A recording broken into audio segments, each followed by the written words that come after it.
नमस्कार दोस्तों। आज आपके साथ एक रिपोर्ट पे हम बातचीत करना चाहते हैं और वो रिपोर्ट है गैस इकोनॉमी पे। आपने देखा होगा इस समय अचानक से क्रूड उछल गया, तो ख़ैर वो तो ऊपर-नीचे होता रहता है, लेकिन आपको याद दिलाऊँ मैं कि प्रधानमंत्री जी ने कई बार ये कहा, गडकरी जी ये लगातार कहते रहते हैं, मिस्टर पुरी जो पेट्रोलियम मिनिस्टर वो कहते रहते हैं कि गैस इकोनॉमी यानी गैस पर जो ईंधन के रूप में यूज़ होगा, वो बहुत तेज़ी से ग्रो कर रहा है और अब वो आँकड़ों में साफ दिख रहा है। इसलिए मैं आपसे इस बारे में बातचीत करना चाह रहा हूँ। जो सीएनजी, पीएनजी है, इसका बहुत तेज़ी से प्रचलन बढ़ा, तो हमने सोचा कि इस पर आपसे बातचीत की जाए और इसका जिस तरह से इकोनॉमी में ग्रोथ रेट है, जो प्रॉस्पेक्ट है आगे जाते हुए, उस पर चर्चा करनी चाहिए।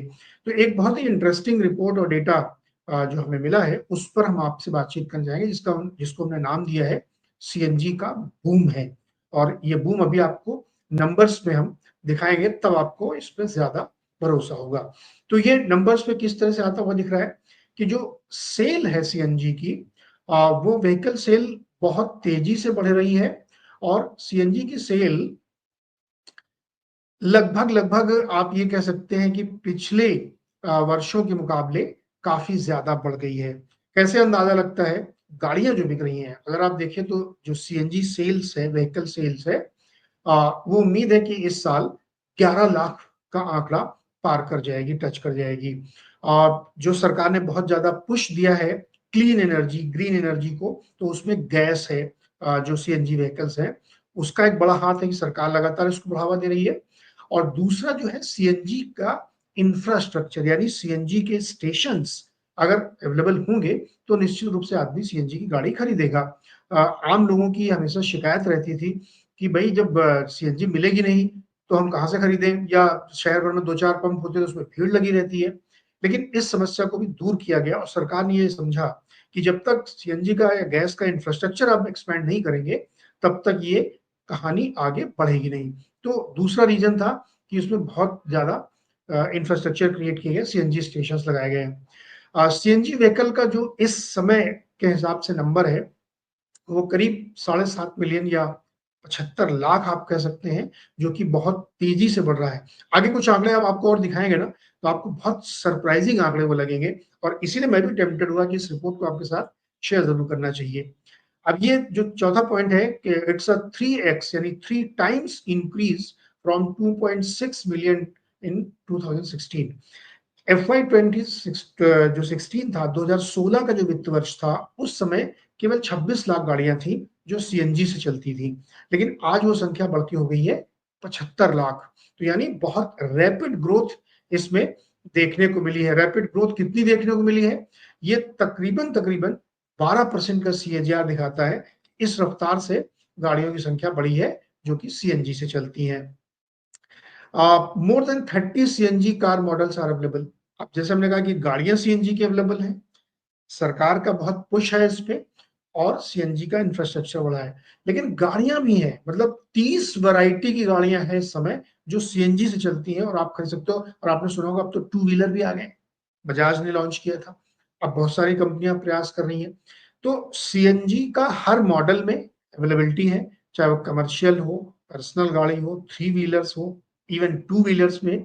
तो उसकी वजह से 30 मॉडल इस समय मार्केट में अवेलेबल है और almost 30% CNG vehicles are three wheelers. लेकिन इंटरेस्टिंग बात इसमें यह है कि चूंकि ऑटोज जो तिपहिया रिक्शा जिसको बोलते हैं या ऑटो बोल देते हैं, उनकी संख्या 30% है, बहुत तेजी से बढ़े और अब शायद ही कहीं कोई सीएनजी के बिना थ्री व्हीलर चलता हो, इसीलिए आपने देखा होगा उनका कलर भी ग्रीन रखा जाता है। तो सीएनजी थ्री व्हीलर सबसे ज्यादा बिकते हैं, उसके बाद पर्सनल कार बिकती हैं। चलिए नेक्स्ट प्लेट में देखते हैं कि क्या स्थिति है।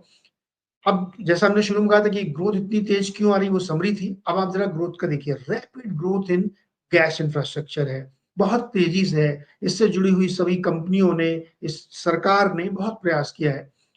The number of CNG station is projected to exceed 7,400 by FY25। ये मार्च तक की रिपोर्ट है। अभी लेटेस्ट वेरिफिकेशन नहीं कर सकते हम, हमारे पास वो रिपोर्ट नहीं है कि हुए कि नहीं हुए, लेकिन एक्सपेक्टेड था कि ये हो जाएंगे 2025 31 मार्च तक हो गए होंगे या रादर उससे ज्यादा ही हो गए होंगे। जो कि 2016 में सिर्फ 1081 स्टेशन थे, उनकी संख्या बढ़ के अब 7,500 पहुंच चुकी है। ये बहुत बड़ी संख्या है और इसमें 24% की दर से बढ़त हुई है। जहां पे आप देख रहे थे कि गाड़ियों की संख्या 12% की रफ्तार से बढ़ रही थी, वहां सीएनजी स्टेशन की संख्या 24% की रफ्तार से बढ़ी। और अब एक मोटा माटी मैं ये कह सकता हूं कि आप किसी छोटे शहर में भी आप जाएंगे ना, तो वहां आपको एक दो पंप सीएनजी का जरूर मिलेगा। बड़े शहरों में तो खैर बहुत सारे मिलते हैं। तो इसलिए छोटे शहरों में भी अब सीएनजी गाड़ी मिलती है। मैं आपको अपने शहर का उदाहरण दे सकता हूँ। रायबरेली बहुत छोटा शहर है, जो वहां पहले सीएनजी नहीं मिलती थी, लेकिन अब वहां पे सीएनजी के 2 से 3 स्टेशन हैं। और छोटी गाड़ियां जैसे मारुति की गाड़ियां, मारुति की वैगन आर सीएनजी की, वहां आराम से चलाई जा सकती है। और एक बार भरा लो तो लखनऊ रायबरेली आप कई बार जा सकते हो। तो ये जो चेंज हुआ है ना, ये बहुत बड़ा है, क्योंकि इसके पीछे सरकार का पुश था। अब जरा नंबर्स पे कन्वर्ट करके देखते हैं। CNG model vehicle cells have tripled in last 5 years। पिछले 5 साल में ये संख्या तिगुनी हो गई है। जो पहले जो व्यक्ति थी वो तिगुनी हो गई है। जो पहले 5 साल पहले 19.5% उनका शेयर था, अब आप देखिए FY21 में, 5 साल पहले आपको ले चलते हैं, 6.3% गाड़ियां सीएनजी की बिकती थी। टोटल जो सेल होती है उसमें 6.3% सीएनजी की थी। FY22 में 8.6%, FY23 में फिर 10.4%, FY24 में 14.8% और 19.5% FY25 में, 31 मार्च को जो वित्त वर्ष खत्म हुआ है उसमें लगभग 20% आप कह सकते हैं गाड़ियां सीएनजी की आ गई। तो ये बहुत बड़ी ग्रोथ हुई है। पेट्रोल गाड़ियों को देखिए, पेट्रोल गाड़ियों में जो बिकती थी उसमें भारी गिरावट आई है पिछले 5 साल में। यानी 2021 वित्त वर्ष में 76.3% गाड़ियां पेट्रोल की थी। फिर वो अगले साल घट गई, 71.7 हो गई। फिर FY23 में 68.8, FY24 में 63% और FY25 में जो अभी वित्त वर्ष खत्म हुआ है उसमें 57.7%। यानी अब पेट्रोल की जो टोटल गाड़ियां बिक रही है उसमें से पेट्रोल गाड़ियों की बिकने की जो संख्या है वो 57.7% है, जो 5 साल पहले 76% से ज्यादा हुआ करती थी। तो बहुत सिग्निफिकेंट है। अब देखिए ज्यादातर लोग सीएनजी कौन खरीद रहा है? जो पर्सनल यूज में ले रहा है या पब्लिक ट्रांसपोर्ट में। तो अगर आप दिल्ली कभी बाई चांस घूमने जाएं तो आपको दिल्ली में भारी मात्रा में सीएनजी की गाड़ियां मिलेंगी, पर्सनल यूज वाली। और चूंकि मैं वहां रहा हूं तो मुझे अंदाजा हो जाता रहता हूँ, बहुत महंगी महंगी गाड़ियां भी आपको वहां सीएनजी में मिलती हैं। हम लोगों को लगता है कि छोटी कारों में लोग ज्यादातर सीएनजी फोकस करते हैं, लेकिन ऐसा नहीं है। आप जाएंगे तो वहां बहुत सिडान लग्जरी गाड़ी में भी लोगों ने या तो कंपनी फिटेड लेते हैं, नहीं तो बाहर से फिट करा लेते हैं। लेकिन सीएनजी बहुत ज्यादा प्रचलित है क्योंकि सस्ता पड़ता है। CNG as compare to petrol और डीजल काफी सस्ता पड़ता है। तो ये पेट्रोल की स्थिति। डीजल गाड़ियों में आप जाएंगे, चूंकि इसमें हैवी कमर्शियल व्हीकल्स होते हैं, तो इसलिए इसमें बहुत ज्यादा चेंज नहीं आया, कमोबेश फ्लैट है। अगर आप थ्री व्हीलर को भी अगर आप मान लें कि यूं ही कमर्शियल है, तो उसका दायरा एक सिटी के अंदर होता है। और अगर पूरे दिन आप ऑटो चला रहे हैं तो आपको हो सकता है 2 बार फिल कराना पड़े, 3 बार फिल कराना पड़े। तो उसके लिए आपको बहुत सारे स्टेशन की जरूरत पड़ेगी। लेकिन जो हैवी कमर्शियल व्हीकल्स हैं वो सीएनजी से इसलिए नहीं चल सकते, या क्योंकि उनकी डिस्टेंस लंबी होती, और जैसा पहले था कि इंफ्रास्ट्रक्चर उतना अच्छा नहीं था। आज भी ऐसा नहीं है कि आप हाईवे पे चले जाए आपको खूब सारे सीएनजी पंप मिलेंगे। तो लॉन्ग डिस्टेंस में आपको दिक्कत हो सकती है, लेकिन with in city perimeter, with in metro के परिधि में आपको ये दिक्कत नहीं होगी। तो इसलिए आप देखिए कमर्शियल व्हीकल का जो जो डीजल मॉडल होता है खास तौर पे, उस पर बहुत ज्यादा फर्क नहीं आया। 17% से अभी भी 18.5% है, यानी थोड़ा सा बढ़ा ही है। लेकिन पिछले 4 सालों में FY22 से आप देखिए तो FY22 में तक फ्लैट, यानी बढ़ नहीं रहा है। आपके पास अगर कोई, मान लीजिए आप फॉर्च्यूनर लेके चलते हैं, वो डीजल से चलती है और आप लॉन्ग डिस्टेंसेस जाते हैं, तो वहां पे आप कम प्रेफर करते हैं। लेकिन सिटी के अंदर जो लोग चल रहे हैं वो ले रहे हैं। तो आप ये देखिए कि इसमें ये फर्क आया है। तो पेट्रोल गाड़ियों की संख्या बहुत तेजी से गिरी है, सीएनजी गाड़ियों की संख्या बहुत तेजी से बढ़ी है, डीजल गाड़ियां फ्लैट हैं, पर्सनल कंजम्पशन वाले लोग बहुत गाड़ियां सीएनजी खरीद रहे हैं, थ्री व्हीलर की संख्या 30% तक जो सीएनजी बिक रही है। और इसके पीछे कारण यह है कि पंप खुले बहुत सारे सीएनजी के, सरकार ने पुश किया है। और इन सबसे बड़ा कारण यह है कि ये पेट्रोल और डीजल के कंपैरिजन में सस्ती पड़ती है, तो इसलिए लोग इसको ज्यादा प्रेफर करते हैं। अब एक और स्लाइड देखिए आप कि ये सीएनजी की जो बूम आया इसके बिगेस्ट गेनर कौन है? आप और हम तो ही हैं, क्योंकि सस्ती हमें मिल रही तो हम गाड़ी खरीद रहे हैं, हम अपना पेट्रोल का या डीजल का पैसा बचा रहे हैं। लेकिन कंपनी कौन सी प्रोवाइड कर रहे हैं? आईजीएल, एमजीएल, ये सिटी गैस डिस्ट्रीब्यूशन में है। आईजीएल दिल्ली में और उसके पेरिफेरी में एनसीआर में काम करती है। एमजीएल महानगर गैस लिमिटेड जो है वो मुंबई, उसके आसपास मुंबई थाने और उसके आसपास के इलाकों में है, इंडस्ट्रियल क्लाइंट को भी सर्व करते हैं।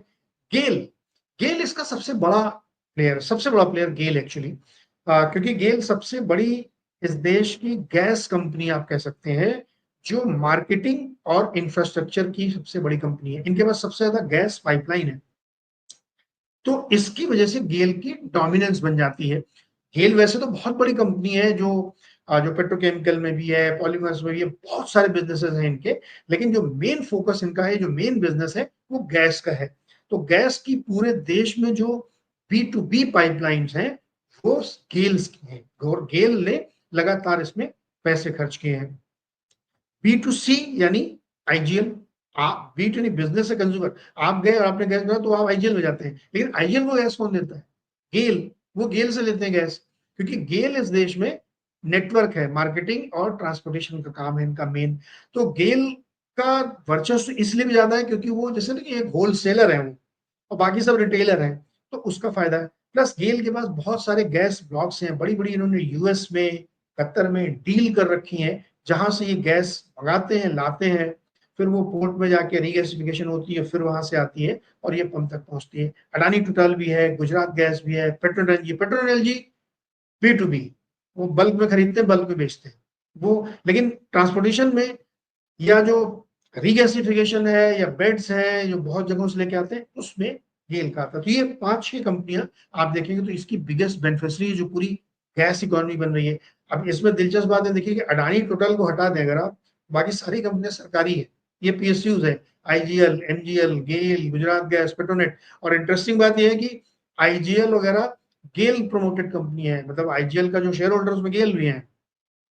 तो ज्यादातर सरकारी कंपनी के बावजूद भी आप ये देखिए कि इनकी एफिशिएंसी बढ़ी है, बहुत बड़े पैमाने पे इन्होंने गैस को रखा है। और क्लीन फ्यूल का जो इस देश का सरकार का, प्रधानमंत्री जी का सपना है कि क्लीनर फ्यूल की तरफ हम बढ़ें, 2070 में हमें नेट कार्बन जीरो होना है, तो उस टारगेट को अचीव करने के लिए हमें जरूरी है कि वेहिकुलर पोल्यूशन को हम कम करें। और उसकी दिशा में ये एक बहुत पॉजिटिव खबर मुझे लगी कि गाड़ियों की बिक्री से आपको अंदाजा लगना चाहिए कि किस तरीके से गैस का इस्तेमाल हो रहा है।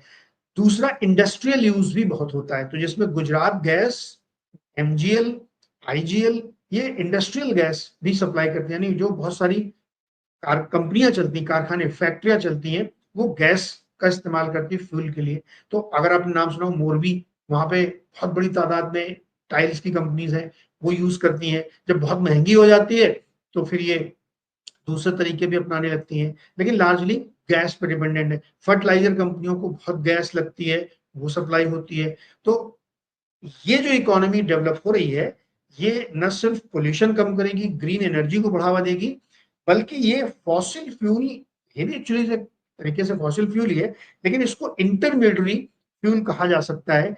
कि एक तरफ जब हम ईवी की तरफ बढ़ने की कोशिश कर रहे हैं, एकदम फॉसिल फ्यूल से, यानी जहां पे कोयला, पेट्रोल, डीजल, जहां पे बहुत ज्यादा पोल्यूशन हो सकता है, उसके बीच की ये जो इकोनॉमी है, वो गैस की इकोनॉमी है, जिसको सरकार प्रमोट कर रही है। और सरकार के प्रमोशन को इन कंपनियों ने, क्योंकि सरकारी कंपनी तो इसलिए इनको करना भी पड़ा, हाथों हाथ इन्होंने लिया। लेकिन इतनी रैपिड ग्रोथ पिछले 5 सालों में जो दिखाई पड़ी है, उसका बहुत बड़ा फायदा आम इंसान को भी हो रहा है, कंपनियों को भी हो रहा है, और देश को तो हो ही रहा है। तो इसलिए मैंने सोचा कि ये रिपोर्ट आपसे शेयर जरूर करनी चाहिए कि जो सीएनजी बूम है उसमें किस तरीके से काम हो रहा है।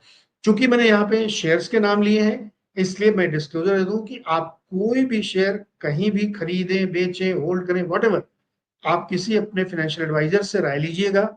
मेरी राय पे बिल्कुल भरोसा मत करिएगा। लेकिन ये रिपोर्ट थी इसलिए हमने इनका नाम लिया, और यही कंपनियां हैं जो सबसे ज्यादा गैस इकोनॉमी में बेनिफिशियरी हैं। आईओसी, बीपीसी, ओएनजीसी, ये सब भी हैं। ओएनजीसी गैस प्रोड्यूसर है, रिलायंस भी काम करती है, लेकिन जो सीएनजी का इतना बड़ा काम हो रहा है उसमें ये डायरेक्ट बेनिफिशियरी है, इसलिए मैंने इनका जिक्र किया।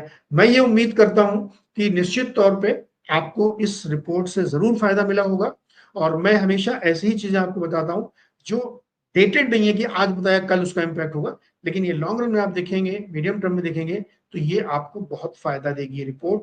तो मुझे लगता है कि आपको ये अच्छी लगेगी, पसंद आएगी। अपने कमेंट करके हमें बताइएगा और किस तरह की चीजें आप जानना चाहते हैं, और प्लीज चैनल को सब्सक्राइब करिए और इस वीडियो को अपने दोस्तों के साथ शेयर जरूर करिए। अपना ध्यान रखिए और अपनों का ध्यान रखिए। बहुत बहुत शुक्रिया हमारे साथ जुड़ने के लिए।